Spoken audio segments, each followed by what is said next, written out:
Hello. അപ്പോൾ നമ്മൾ നീതി ആയോഗിനെ കുറിച്ചാണ് സംസാരിച്ചത് അല്ലേ. നീതി ആയോഗ് എന്ന് പറഞ്ഞു കഴിഞ്ഞാൽ this is a new system implemented by the Modi government 2014 അല്ലേ. This system dissolved the old system of planning commission and 5-year പ്ലാൻസ്. This is a think tank forum for both the central and state government. This is a forum which includes representative of state governments and lieutenant journals ഉണ്ട്. Lieutenant general എന്ന് പറയുമ്പോൾ ഈ കേന്ദ്രഭരണ പ്രദേശങ്ങളുണ്ട്, അവരുടെ union territory എന്നൊക്കെ English പറയും. അവിടെ ഭരണം നിയന്ത്രിക്കുന്നത് ലെഫ്റ്റനൻറ്റ് ഗവർണേഴ്സാണ്. അപ്പോൾ അവരും കൂടി ഉണ്ടായിരിക്കട്ടെ ഈ നീതി ആയോഗിൽ. അപ്പോൾ അതിൻ്റെ ഒബ്ജക്റ്റീവ്സൊക്കെ നിങ്ങളുടെ മനസ്സിലുണ്ടാവുമെന്ന് ഞാൻ കരുതുന്നു. ഇനി അതിൻ്റെ സ്ട്രക്ചർ നോക്കാം. നീതി ആയോഗിൻ്റെ സ്ട്രക്ചർ പരീക്ഷയ്ക്ക് ചോദിക്കൂട്ടെ, അപ്പോൾ എഴുതണതല്ല, എനിക്കൊന്നും അറിഞ്ഞില്ല പറഞ്ഞിരിക്കരുത്. നീതി ആയോഗിൻ്റെ സ്ട്രക്ചർ എന്ന് പറഞ്ഞാൽ തലപ്പത്ത് പ്രൈം മിനിസ്റ്റർ ഓഫ് ഇന്ത്യയാണ് ചെയർപേഴ്സണായിട്ട് prime minister of India. Vice ചെയർപേഴ്സണായിട്ട് ഉള്ളത് അരവിന്ദ് പനഗരിയ എന്ന് പറഞ്ഞൊരു മനുഷ്യൻ ഇത് തുടങ്ങിയ കാലത്ത്. ഇപ്പം രാജീവ് കുമാർ എന്ന് പറഞ്ഞ ഒരാളാണ് വൈസ് ചെയർപേഴ്സൺ. ഓക്കെ. അപ്പം പ്രൈം മിനിസ്റ്റർ ചെയർപേഴ്സണും പിന്നെ വൈസ് ചെയർപേഴ്സൺ ഉണ്ട്. ഓക്കെ. അതുപോലെ ഗവേണിംഗ് കൗൺസിൽ എന്ന് പറഞ്ഞൊരു ബോഡിയുണ്ട്. അത് ആരൊക്കെ ഉണ്ടായിരിക്കുക? എല്ലാ സ്റ്റേറ്റിലെയും ചീഫ് മിനിസ്റ്റേഴ്സും യൂണിയൻ ടെറിട്ടറികളിലെ ലെഫ്റ്റനൻറ്റ് ഗവർണർ ജനറൽ. ഓക്കെ. അപ്പോൾ ഒരു പ്രൈം മിനിസ്റ്റർ ഉണ്ടായിരിക്കും ചെയർപേഴ്സണായിട്ട്. ഇപ്പം വൈസ് ചെയർപേഴ്സണായിട്ട് രാജീവ് കുമാർ എന്ന് പറഞ്ഞൊരു മനുഷ്യനാണ്. ആൻ എമിനൻ്റ് എക്കണോമിസ്റ്റാണ് രാജീവ് കുമാർ. പിന്നെ ഒരു ഗവേണിംഗ് കൗൺസിൽ ഉണ്ടായിരിക്കും. അതിൽ എല്ലാ സ്റ്റേറ്റിലെയും പിന്നെ യൂണിയൻ ടെറിട്ടറിയിലും അംഗങ്ങളുണ്ടായിരിക്കും. ഓക്കെ. അതുപോലെ ഈ റീജിയണൽ കൗൺസിൽ എന്ന് പറഞ്ഞ വേറൊരു ഫോറമുണ്ട്. അവിടെ നമ്മൾ ആ റീജിയണൽ കൗൺസിലാണ് നമ്മൾ ഓരോ റീജിയൻ്റെയും ഇഷ്യൂകളും കണ്ടിൻജൻസിയൊക്കെ നമ്മൾ ഡിസ്കസ് ചെയ്യുക. ഓക്കെ. അതാണ് റീജിയണൽ കൗൺസിൽ. ഓരോരോ പ്രദേശത്തിൻ്റെ പ്രശ്നങ്ങൾ, അതിൻ്റെ നമ്മൾ സ്വാട്ട് അനാലിസിസ് പോലെ അവരുടെ സ്ട്രെങ്ത് എന്താണ്, വീക്ക്നെസ് എന്താണ്, അതൊക്കെ അത് ചർച്ച ചെയ്യാനായിട്ട് നമുക്ക് റീജിയണൽ കൗൺസിലുണ്ട്. പിന്നെ അതുപോലെ വേറൊന്നാണ് എക്സ്പേർട്ടുകൾ, സ്പെഷ്യലിസ്റ്റുകൾ, മനസ്സിലായല്ലോ. അതുപോലെ special invitees nominated by the prime minister. ഈ നീതി ആയോഗിൻ്റെ പ്രധാനപ്പെട്ട പ്രത്യേകത എന്താണെന്ന് വെച്ചാൽ പ്രൈം മിനിസ്റ്റർക്ക് കൂടുതൽ റോളുണ്ട്. അപ്പം ഇപ്പോഴത്തെ CEO ചീഫ് എക്സിക്യൂട്ടീവ് ഓഫീസർ നമ്മുടെ അമിതാഭ് കാന്ത് എന്ന് പറഞ്ഞൊരു മനുഷ്യനാണ് കേട്ടോ. ഈ CEOനെയൊക്കെ നേരിട്ട് നിയമിക്കുന്നത് പ്രധാനമന്ത്രിയാണ്. ഓക്കെ. അപ്പോൾ പ്ലാനിംഗ് കമ്മീഷനിലൊക്കെ ആണെങ്കിൽ അല്ലെങ്കിൽ പഞ്ചവത്സര പദ്ധതികളിലൊക്കെ അതിനൊരു റുട്ടീൻ പ്രോസസ്സ് ഉണ്ട്. ഒരാളെ ഇൻ്റർവ്യൂ അങ്ങനെയൊക്കെയുള്ള കാര്യങ്ങളില്ലേ, അവരുടെ കാര്യങ്ങളൊക്കെ നോക്കിയിട്ടാണ് നിയമിക്കുക. ഇത് പ്രധാനമന്ത്രി നേരിട്ട് നിയമിക്കുക ചെയ്യുക, മനസ്സിലായല്ലോ. അപ്പോൾ ഞാനിപ്പോൾ ഇതിനിടയിൽ ഇപ്പോഴത്തെ CEOൻ്റെ പേര് പറഞ്ഞു കേട്ടോ, അമിതാഭ് കാന്താണ്. ഇപ്പോഴത്തെ വൈസ് ചെയർപേഴ്സൺ രാജീവ് കുമാറാണ്, മനസ്സിലായല്ലോ. പഴയ ഏറ്റവും പുതിയ ആദ്യത്തെ വൈസ് ചെയർപേഴ്സൺ അരവിന്ദ് പനഗരിയ എന്ന് പറഞ്ഞൊരു മനുഷ്യനായിരുന്നു.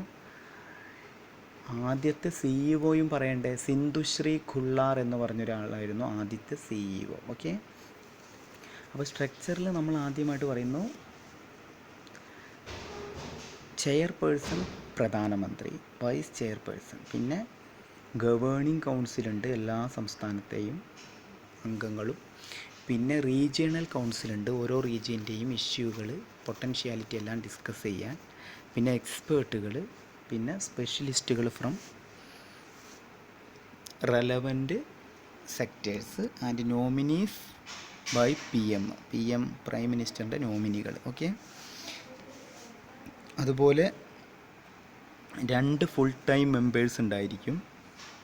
ഓക്കെ. 2 ഫുൾ ടൈം മെമ്പേഴ്സ്, പിന്നെ പാർട്ട് ടൈം മെമ്പേഴ്സ് ഉണ്ട്. നല്ല ലീഡിങ് യൂണിവേഴ്സിറ്റികളിൽ റിസർച്ച് ഓർഗനൈസേഷനൊക്കെയുള്ള 2 പാർട്ട് ടൈം മെമ്പേഴ്സ്. ഓക്കെ. അതുപോലെ 4 എക്സ് ഒഫീഷ്യോ മെമ്പർമാരുണ്ടായിരിക്കും. പരമാവധി 4 എക്സ് ഒഫീഷ്യോ മെമ്പേഴ്സ്, അത് നോമിനേറ്റഡ് ബൈ പ്രൈം മിനിസ്റ്ററാണ്. പിന്നെ നമ്മളിപ്പോൾ നേരത്തെ പറഞ്ഞില്ലേ ചീഫ് എക്സിക്യൂട്ടീവ് ഓഫീസർ, അതും പ്രൈം മിനിസ്റ്റർ അപ്പോയിൻറ്റ് ചെയ്യുന്നതാണ്. അപ്പം എനിക്ക് തോന്നുന്നത് പ്രൈം മിനിസ്റ്റർക്ക് കൂടുതൽ അധികാരം കൊടുക്കുന്ന ഒരു ഭരണ സംവിധാനമാണ് നമ്മുടെ നീതി ആയോഗ്. ഓക്കെ, അപ്പം ഇതാണ് നീതി ആയോഗിൻ്റെ structure. 2 full time members, 2 part time members, relevant എക്കണോമിസ്റ്റുകളായിരിക്കും ഇവരൊക്കെ. പിന്നെ ലീഡിംഗ് ആയിട്ടുള്ള യൂണിവേഴ്സിറ്റികൾ റിസർച്ച് നടത്തുന്ന ആളുകൾ, ex officio members nominated by prime minister, maximum of 4 members. Okay, അത് ഈ യൂണിയൻ മിനിസ്ട്രി ഉണ്ടാവില്ല, അതിലെ 4 ആൾക്കാർ, പ്രധാനമന്ത്രി നോമിനേറ്റ്, പിന്നെ ചീഫ് എക്സിക്യൂട്ടീവ് ഓഫീസർ എന്ന് പറഞ്ഞാൽ അമിതാഭ് കാന്ത്. ഇനി ഫങ്ഷൻസ് നോക്കാം. കോഓപ്പറേറ്റീവ് ആൻഡ് കോമ്പറ്റീറ്റീവ് ഫെഡറലിസം ആണ് ഫങ്ഷൻസ് ചോദിക്കാറുണ്ട്. നീതി ആയോഗിൻ്റെ ഫങ്ഷൻസിൽ കോഓപ്പറേറ്റീവ് ആൻഡ് കോമ്പറ്റീറ്റീവ് ഫെഡറലിസം ആദ്യത്തെ ഫങ്ഷൻ. ഓക്കെ, എന്താ കോഓപ്പറേറ്റീവ് ഫെഡറലിസം പറഞ്ഞാൽ സ്റ്റേറ്റും കേന്ദ്രവും തമ്മിൽ നല്ലൊരു കോഓപ്പറേഷനാണ്, അല്ലാതെ വെറുതെ അങ്ങോട്ടും ഇങ്ങോട്ടും വാഗ്വാദങ്ങളല്ല, സഹകരിച്ച് പോകുക എന്നുള്ളതാണ്. മനസ്സിലായല്ലോ? അപ്പോൾ ടൈം ബൗണ്ടായിട്ടുള്ള പ്ലാനുകൾ ഉണ്ടായിരിക്കും. ഓക്കെ, അതിന് നമ്മൾ അച്ചീവ് ചെയ്യാൻ വേണ്ടിയിട്ട് കേന്ദ്രവും സംസ്ഥാനങ്ങളും തമ്മിലുള്ള സഹകരണമാണ് ആദ്യത്തെ ഫങ്ഷൻ. ഓക്കെ, അതുപോലെ systematic interaction from the state government, അത് വേറൊരു ഫങ്ഷൻ. ഓക്കെ, അതുപോലെ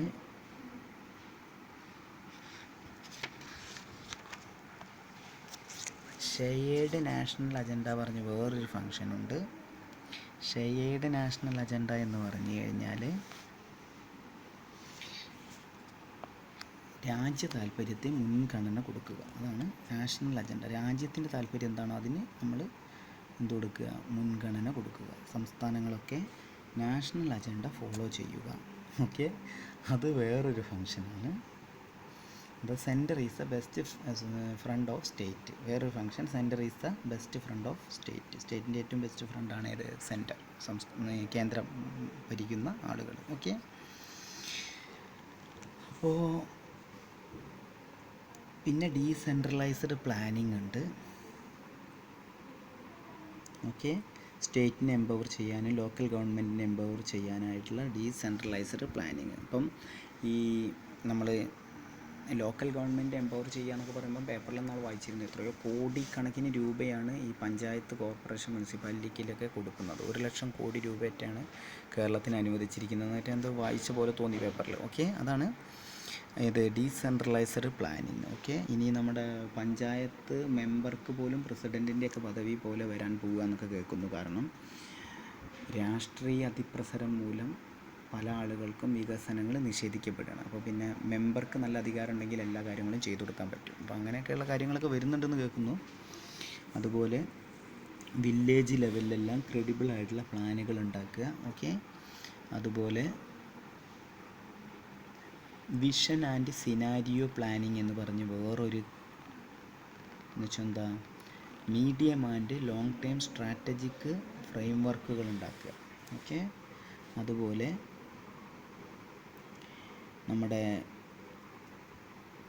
എമേർജിങ് ആയിട്ടുള്ള ട്രെൻഡുകൾ മനസ്സിലാക്കിയിട്ട് അതിനെ കോൺസ്റ്റൻ്റ് ആയിട്ട് മോണിറ്റർ ചെയ്തിട്ട് അതുപോലെയുള്ള പ്ലാനുകൾ ഉണ്ടാക്കുക. ഓക്കെ,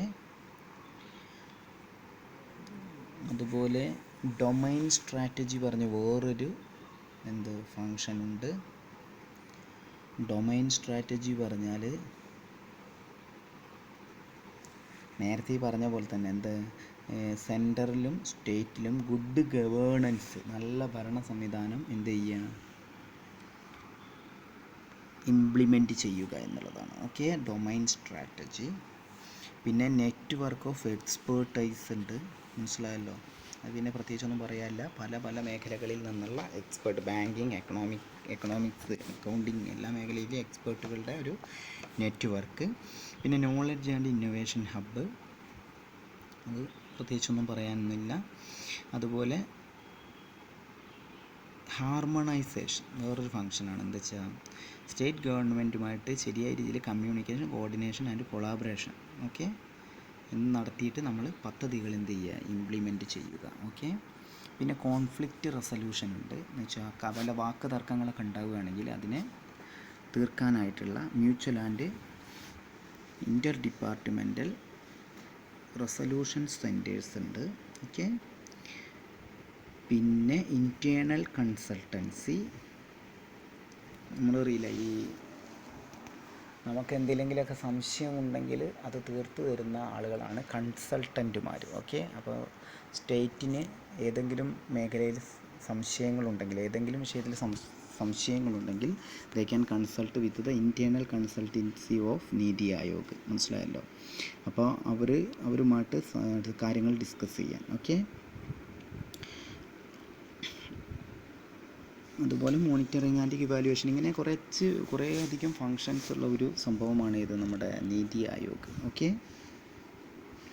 ഇനി ഒരൊറ്റ ഇതുകൂടിയുള്ളൂ, നീതി ആയോഗും നമ്മുടെ പ്ലാനിംഗ് കമ്മീഷനും തമ്മിലുള്ള വ്യത്യാസം. അതും ചിലപ്പം പരീക്ഷയ്ക്ക് ചോദിക്കാൻ സാധ്യതയുണ്ട്. അപ്പം നീതി ആയോഗിൽ എഴുതുക തിങ്ക് ടാങ്ക് ഫോറമാണ്. പ്ലാനിംഗ് കമ്മീഷനിൽ എന്തെഴുതുക 5 ഇയർ പ്ലാൻസ് ആയിരുന്നു. ഓക്കെ. അതാണ് ഒന്നാമത്തെ വ്യത്യാസം.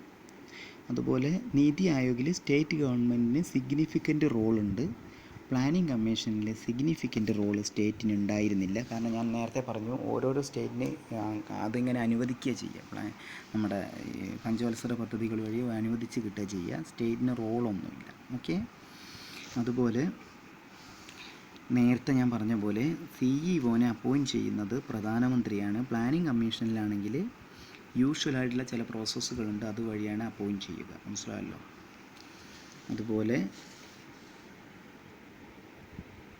നമ്മുടെ നീതി ആയോഗിൽ ഒരുപാട്, അതായത് CEO, വൈസ് ചെയർപേഴ്സൺ തുടങ്ങിയ പോസ്റ്റുകളുണ്ട്. അതുപോലെ full time members, part time മെമ്പേഴ്സൊക്കെ ഉണ്ടായിരുന്നു. 4 ക്യാബിനറ്റ് മിനിസ്റ്റർ ഉണ്ടായിരുന്നു. നേരത്തെ നമ്മൾ പറഞ്ഞില്ലേ 4 ex officio members, cabinet ministers 4 എണ്ണം ഉണ്ട്. ഓക്കെ. അതുപോലെ നമ്മുടെ പ്ലാനിംഗ് കമ്മീഷനാണെങ്കിൽ ഒരു ഡെപ്യൂട്ടി ചെയർപേഴ്സൺ മാത്രമേ ഉണ്ടായിരുന്നുള്ളൂ. ഓക്കെ. പിന്നെ ഒരു സെക്രട്ടറി, ഫുൾ ടൈം ഒരു സെക്രട്ടറിയും ഫുൾ ടൈം മെമ്പേഴ്സും. അപ്പോൾ ആ മെമ്പർമാർ തമ്മിലുള്ളൊരു വ്യത്യാസം ഇതിലുണ്ട്. ഓക്കെ. അതുപോലെ നീതി ആയോഗിന് പോളിസികൾ ഇമ്പോസ് ചെയ്യാനുള്ള പവറില്ല, അവർ ഡിസ്കസ് ചെയ്യുക. പ്ലാനിംഗ് കമ്മീഷൻ പോളിസികൾ ഇമ്പോസ് ചെയ്യുക. വ്യത്യാസം മനസ്സിലാക്കണം. ഡിസ്കസ് ചെയ്തിട്ടാണ് പ്ലാനുകൾ ഉണ്ടാക്കുക നീതി ആയോഗിൽ. പക്ഷേ പ്ലാനിംഗ് കമ്മീഷൻ എന്ത് ചെയ്യും, പോളിസികൾ ഇമ്പോസ് ചെയ്യുക. എന്നുവെച്ചാൽ എന്താ, ഓരോ സംസ്ഥാനങ്ങൾക്കും ഓരോ മേഖലയ്ക്ക് അവർ സജസ്റ്റ് ചെയ്യുന്ന പോളിസികളാണ് കിട്ടുക. അപ്പം നേരത്തെ ഞാൻ പറഞ്ഞ പോലെ സ്ട്രെങ്ത്, വീക്ക്നെസ്, ഓപ്പർച്യൂണിറ്റി, ത്രെട്ട് അതൊന്നും മനസ്സിലാക്കാതെ ഉള്ളതായിരിക്കാം. അവരെന്താണോ പോളിസി അത് നമുക്ക് കിട്ടുന്നു. ചിലപ്പോൾ നമുക്ക് വേണ്ടതായിരിക്കില്ലേ കിട്ടുക. ചിലപ്പം കേരളത്തിന് കിട്ടേണ്ട പോളിസി ചിലപ്പം ബീഹാറിൻ്റെ പോളിസി ആയിരിക്കും, അല്ലെങ്കിൽ ബീഹാറിന് കിട്ടേണ്ട പോളിസി കേരളത്തിന്. അപ്പം അങ്ങനെയൊന്നുമില്ല. അവർ 5 ഇയർ പ്ലാൻസിൽ അല്ലെങ്കിൽ പ്ലാനിംഗ് കമ്മീഷനിൽ പോളിസികൾ ഇമ്പോസ് ചെയ്യുക. ഇവിടെ നീതി ആയോഗിൽ പോളിസികൾ ഇമ്പോസ് ചെയ്യുന്നില്ല. അവർ ഡിസ്കസ് ചെയ്തിട്ടാണ് പോളിസി തിരഞ്ഞെടുക്കുക. ഓക്കെ. അതുപോലെ നീതി ആയോഗിലെ ഫുൾ ടൈം മെമ്പേഴ്സ് കുറവാണ്. പ്ലാനിംഗ് കമ്മീഷനിൽ 8 ഫുൾ ടൈം മെമ്പേഴ്സ് ഉണ്ടായിരുന്നു. മനസ്സിലായല്ലോ. നീതി ആയോഗിൽ ഫുൾ ടൈം മെമ്പേഴ്സ് എന്ന് പറയുമ്പോൾ 2 എണ്ണമാണെന്ന് ഞാൻ മനസ്സിലാക്കുന്നു. ഇവിടെയാണെങ്കിൽ 8 ഫുൾ ടൈം മെമ്പേഴ്സ്. ഓക്കെ. നീതി ആയോഗും പ്ലാനിംഗ് കമ്മീഷനും തമ്മിലുള്ള വ്യത്യാസങ്ങളാണ് നമ്മൾ നോക്കിക്കൊണ്ടിരിക്കുന്നത്. നീതി ആയോഗിൽ തിങ്ക് ടാങ്ക് ഫോറമാണ്. പ്ലാനിംഗ് കമ്മീഷൻ എന്ന് പറഞ്ഞു കഴിഞ്ഞാൽ എന്തായിരുന്നു, ഒരു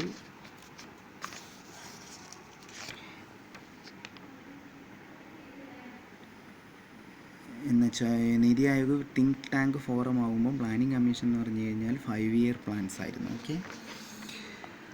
അങ്ങനെ കുറച്ച് വ്യത്യാസങ്ങൾ. ഇനിയും നീതി ആയോഗിൽ ഫുൾ ടൈം മെമ്പേഴ്സ് കുറവാണ്, പ്ലാനിംഗ് കമ്മീഷന് കൂടുതലായിരുന്നു. 8 ആണെങ്കിൽ ഇവിടെ 2 ആണ്. മനസ്സിലായല്ലോ. അതുപോലെ നീതി ആയോഗിന് ഫണ്ട് അലോക്കേറ്റ് ചെയ്യാൻ എന്തില്ല, പവറില്ല. പ്ലാനിംഗ് കമ്മീഷന് ഫണ്ട് അലോക്കേറ്റ് ചെയ്യാൻ പവർ ഉണ്ടായിരുന്നു.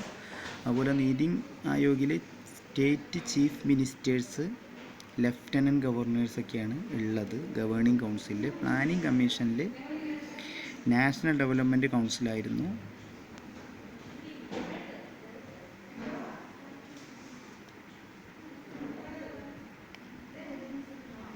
നീതി ആയോഗിൽ ഗവേണിംഗ് കൗൺസിലായിരുന്നു സ്റ്റേറ്റ് ചീഫ് മിനിസ്റ്റേഴ്സും ലെഫ്റ്റനൻറ്റ് ഗവർണേഴ്സും. ഇവിടെ നാഷണൽ ഡെവലപ്മെൻറ്റ് കൗൺസിൽ എന്ന് പറഞ്ഞ സംഭവത്തിലായിരുന്നു പ്ലാനിംഗ് കമ്മീഷനിൽ. ഇത് പേരുകൾ തമ്മിലുള്ള വ്യത്യാസമാണ്. അതുപോലെ നീതി ആയോഗ് പറഞ്ഞൊരു കൺസൾട്ടിങ് സംവിധാനമാണ്. എന്തും നമുക്ക് കൺസൾട്ട് ചെയ്യാം. പക്ഷെ പ്ലാനിങ് കമ്മീഷനിൽ എന്താണ്, അലോക്കേഷൻ ഓഫ് ഫണ്ട് കഴിഞ്ഞിട്ടാണ് നമ്മൾ കൺസൾട്ട് ചെയ്യുക. ഇവിടെ ഫണ്ട് അലോക്കേഷന് മുന്നേ നമ്മൾ കൺസൾട്ടേഷൻ നടത്തും, എന്നിട്ടാണ് ഫണ്ട് അലോക്കേറ്റ് ചെയ്യാനുള്ള മാർഗ്ഗം. പക്ഷേ ഈ പ്ലാനിങ് ഞാൻ പറഞ്ഞല്ലോ, പ്ലാനിങ് കമ്മീഷന് ഫണ്ട് അലോക്കേറ്റ് ചെയ്യുക. അതാ ഞാൻ പറഞ്ഞത്, നിങ്ങൾക്ക് കേരളത്തിന് കിട്ടേണ്ടത് ചിലപ്പം തമിഴ്നാടിന് കിട്ടേണ്ടത്. അപ്പം ഫണ്ട് അലോക്കേറ്റ് ചെയ്ത് കഴിഞ്ഞതിന് ശേഷമാണ് കൺസൾട്ടേഷൻ പ്ലാനിങ് കമ്മീഷനിൽ. ഇവിടെ ഫണ്ട് അലോക്കേറ്റ് ചെയ്യുന്നതൊക്കെ മുന്നേ എന്ത് നടത്തും, നമ്മുടെ കൺസൾട്ടേഷൻ നടത്തും. ഇതൊക്കെയാണ് വ്യത്യാസങ്ങൾ. ഓക്കെ, ഇതെല്ലാം പഠിച്ചു വയ്ക്കുക, പരീക്ഷയ്ക്ക് ചോദിക്കും. അടുത്ത ക്ലാസ്സിൽ കാണാം.